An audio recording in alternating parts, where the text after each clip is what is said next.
Fala pessoal, tudo bem? Começando mais um matinal. Ontem as bolsas americanas caíram mais uma vez, levando com elas a nossa bolsa por aqui. De eventos econômicos importantes, tivemos a manutenção da taxa de juros na zona do euro, ficando em 0%. Também a divulgação dos pedidos iniciais por seguro-desemprego nos Estados Unidos, vindo um número abaixo de 1 milhão, o que é um número relativamente bom, ficou em linha com as expectativas dos mercados. E, bem, o que parece que foi o grande gatilho para a queda de ontem, aparentemente uma briga, né, uma disputa entre os republicanos e democratas com relação a mais um pacote de ajuda à economia dos Estados Unidos devido a essa pandemia do coronavírus. Vamos dar uma olhada nos gráficos agora. Vou dividir minha tela e desligar a minha câmera. Bem, começando pelo mini índice, como a gente sempre faz, a gente comentou essa semana, inclusive no nosso semanal disponível no nosso site, www.metanoiatrading.com, que a gente vê, eu pelo menos vejo aqui, uma possível bandeira de alta, dado essa pernada de alta, nessa alta depois do fatídico mês de março, e fazendo uma correção, por enquanto, uma correção leve. Passando aqui para o gráfico de 1 hora, né? Vamos lá, vou diminuir aqui um pouquinho o zoom. Bem, a gente pode ver que essa linha de tendência de baixo em vermelho continuou sendo bem respeitada. A mínima do dia de ontem foi justamente em cima dessa importante resistência. E um ponto, que me chama a atenção é que essa linha diagonal de alta, essa linha de tendência de alta, que formava em teoria até um triângulo, que eu ressaltei na quarta-feira, ela foi rompida para baixo, né? Outras observações importantes, né? Ontem foi o dia, né, onde a gente observou uma correção mais profunda, né? O mini índice fechando aqui quase na casa dos 98 mil cravados, fechando em 98.360. Então, foi uma queda com bastante força, foi, né, o menor nível de preço atingido aí, nesse período de mais ou menos 2 meses. E aí, olhando ainda pelo gráfico de 1 hora, né, a gente vê que foi uma queda quase que em linha reta e quase sem sombra inferior, o que denota muita força. Então, sim, a gente pode ter, o mini índice buscando aquele alvo que a gente projetou já há algumas semanas, na faixa de 96 mil pontos e meio. Mais uma vez, quem tiver curiosidade de ver essa projeção, ela está disponível em vídeo na nossa análise semanal. Mas, né, fazendo também, abrindo um parênteses, que a gente consegue observar olhando para a esquerda, para o contexto, é que depois de pernas muito fortes para baixo, o mini índice sempre corrigiu fazendo pernas para cima, né? A gente vê aqui outra perna para baixo, perna para cima e assim sucessivamente. Isso cria um histórico possível para que a gente tenha um comportamento também semelhante no dia de amanhã. Mas, obviamente, é cedo, né? O nosso mercado, mais uma vez, pode seguir os índices americanos e é muito importante prestar atenção, principalmente para quem opera no intraday. Então, essas são basicamente as minhas observações para o mini índice. Está numa região de demanda, né? Até porque depois, como eu falei, de uma perna forte de baixo, o mini índice vem reagindo nos dias seguintes. Contudo, essa perna foi muito, muito, muito forte. Lembrando aqui, né, uma outra linha, né, a gente tem que ficar caçando linha quando a gente opera, principalmente no intraday. Aí que a gente pode fazer aqui, ó, essa perna aqui foi a primeira vez que a gente teve uma perna mais baixa do que a perna anterior. E se a gente traçar uma linha, a gente pode supor que essa linha possa trabalhar como um suporte também no dia de amanhã, tá bom? Bem, vou passar aqui para o mini dólar. O mini dólar, né, só repetindo um pouquinho que a gente vem falando, para mim, vem operando de forma consolidada, que eu vou ressaltar com esse retângulo aqui em vermelho.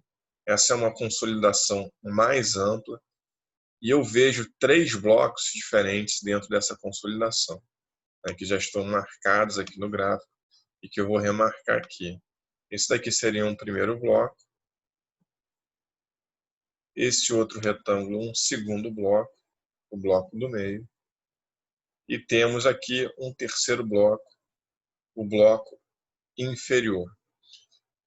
Então a gente pode ver que nesse momento, né, o mini dólar vem trabalhando nesse bloco do meio, passando para o tempo gráfico aqui de 1 hora.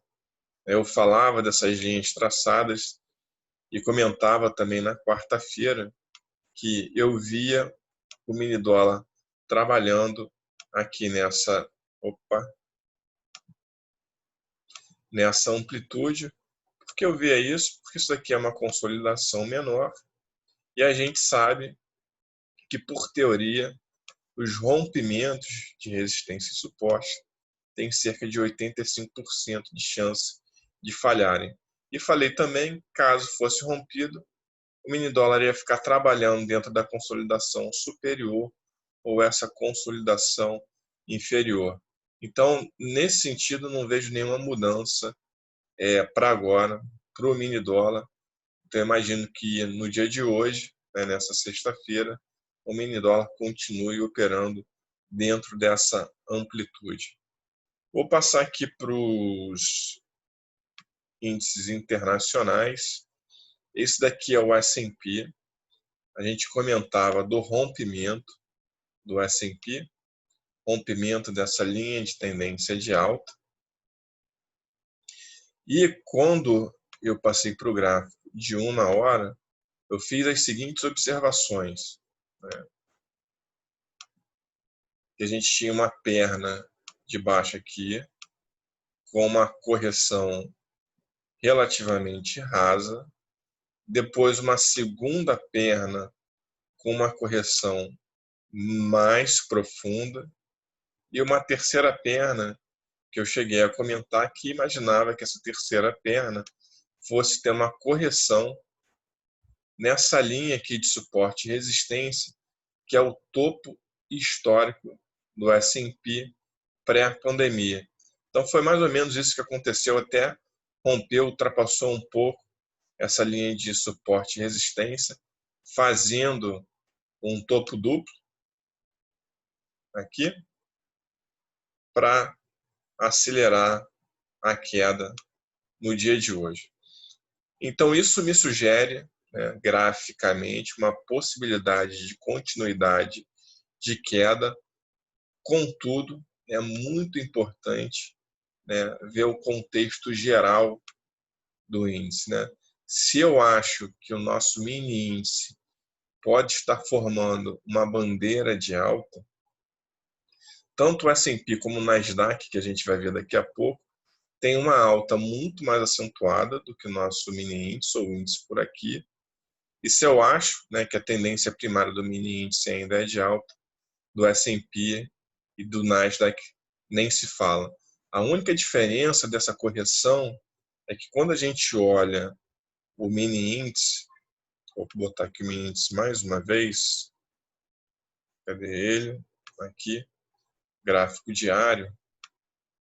A grande diferença é que essa correção, né, embora ela esteja sendo produzida já há mais tempo, ela aparentemente, né, parece ser correção, né, mais amena do que a gente observa no S&P e no Nasdaq. Essa aqui é uma correção muito mais vertical, digamos assim.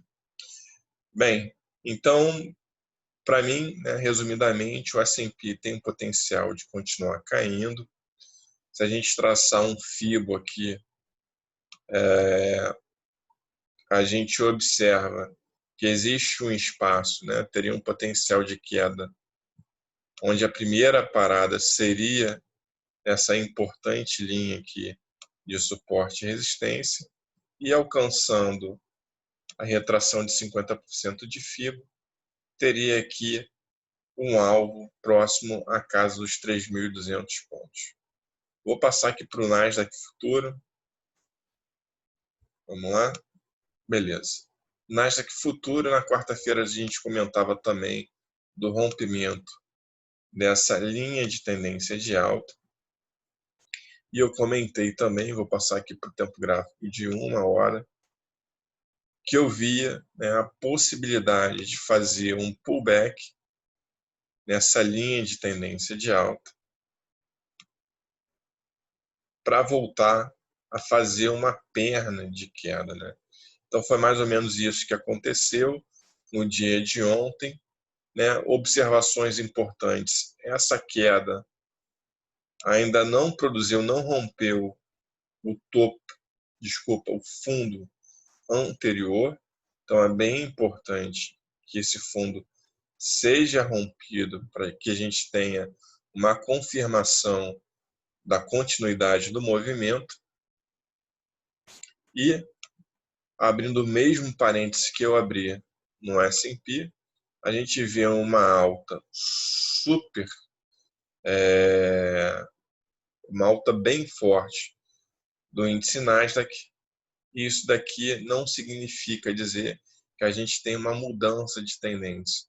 A tendência ainda é de alta, mas obviamente se houver uma continuidade desse movimento corretivo, isso pode passar sim a ser uma tendência de baixa. Então, a se observar, mas fazendo um Fibo aqui no Nasdaq, vamos ver o que a gente pode ler daqui. Então, se atingir, né, a retração de 50% de Fibonacci, o Nasdaq ele pode alcançar a faixa aí dos 10.500 pontos. E essa retração de Fibonacci coincide aqui, ó, com dois, né, como se fosse um fundo duplo, com uma linha de suporte bem interessante também. Vamos lá, passar aqui para o barril de petróleo. O barril de petróleo, como eu comentava também na quarta-feira, a quarta-feira fechou em cima de uma importante linha de suporte. Essas duas linhas aqui marcadas em vermelho, eu considero duas linhas super importantes. Basicamente com base nessa região do gráfico, onde foi deixado esse gap aqui, formando, né, uma região muito importante. Então eu dizia também, na quarta-feira, vou passar aqui para o tempo gráfico de 1 hora, que eu vi o barril de petróleo se movimentando dentro dessa amplitude, marcado por essas duas linhas vermelhas, ou ele poderia, né, o que eu via de mais provável, romper essa linha de suporte para baixo, atingindo no seu primeiro alvo a zona aí de 29 dólares por barril. Quem quiser dar uma olhada de como eu fiz, enxerguei essa próxima parada, é só dar uma olhada no nosso matinal de quarta-feira mais para o final do vídeo. E, para finalizar, o ouro, para mim, nesse momento, nada muda, muito consolidado, numa figura triangular, mas novamente chamando atenção para a média móvel de 20 períodos, basicamente horizontal. Então ainda é o ouro muito consolidado e nenhuma mudança nesse momento. Bem, nessa sexta-feira de evento econômico importante e agendado. Nós temos a divulgação de inflação nos Estados Unidos. Além disso, nada mais de muito relevante. Então, sexta-feira, deixa eu voltar aqui minha tela, que eu estou falando sem a minha câmera. Vamos lá. Stop. Vamos lá, começar o vídeo aqui. E o stop share. Então, de evento econômico agendado, nada muito relevante. Sexta-feira costuma sempre ser um dia um pouco mais volátil, um pouco mais tenso, onde boa parte dos investidores, né, não gostam de passar o final de semana com alocação, comprados ou vendidos em bolsa. Então, normalmente a gente tem uma volatilidade maior e, portanto, é preciso ter bastante atenção. Então, pessoal, era basicamente isso que a gente tinha para trazer no dia de hoje. Espero que vocês tenham achado esse vídeo útil. Se acharam, por favor, deem o seu like, cliquem no sininho de notificações e também entrem em esse cadastro nos nossos outros canais de comunicação, no Telegram, no Facebook, no Instagram e no Twitter. Do mais, eu desejo a todos um excelente dia e um final de semana com muita paz, saúde e alegria para todos. Grande abraço, fiquem com Deus, excelente final de semana e até a próxima.